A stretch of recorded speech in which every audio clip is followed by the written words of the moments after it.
6 দফা দাবিতে সারা দেশে সব পলিটেকনিক ইনস্টিটিউটে টানা শাটডাউন কর্মসূচির ঘোষণা দিয়েছে কারিগরি শিক্ষার্থীরা। দুপুরে রাজধানীর তেজগাঁয়ে ঢাকা পলিটেকনিক ইনস্টিটিউটে সংবাদ সম্মেলনে এই ঘোষণা দেয় কারিগরি ছাত্র আন্দোলন। ক্লাসরুম ও একাডেমিক ভবনে তালা দিয়ে কমপ্লিট শাটডাউন কর্মসূচি পালন করেন তারা। কারিগরি শিক্ষা সংস্কারে কমিশন গঠন এবং আলাদা মন্ত্রণালয় প্রতিষ্ঠা সহ 6 দাবিতে আন্দোলনে পলিটেকনিক শিক্ষার্থীরা। দাবি আদায়ে কয়েক দফা রাস্তা অবরোধ করে বিক্ষুব্ধরা। মঙ্গলবার তেজগাঁওয়ে ঢাকা পলিটেকনিক ইনস্টিটিউটে শাটডাউন কর্মসূচি পালন করে তারা।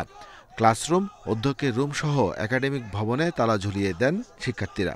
আমরা কারিকুলাম ডেভেলপমেন্ট এবং বোর্ডের যে দাবিগুলো সেটা সরাসরি এই কমিটি একদিন কি 2 দিনে বাস্তবায়ন করতে পারে, কিন্তু এমন কোনো ফলাফল আমরা দেখতে পাইনি।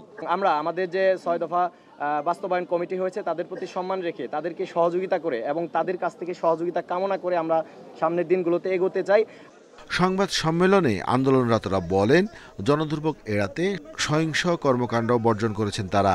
তারপরও তাদের দাবির বিষয়ে উদাসীনতা দেখাচ্ছে সরকার।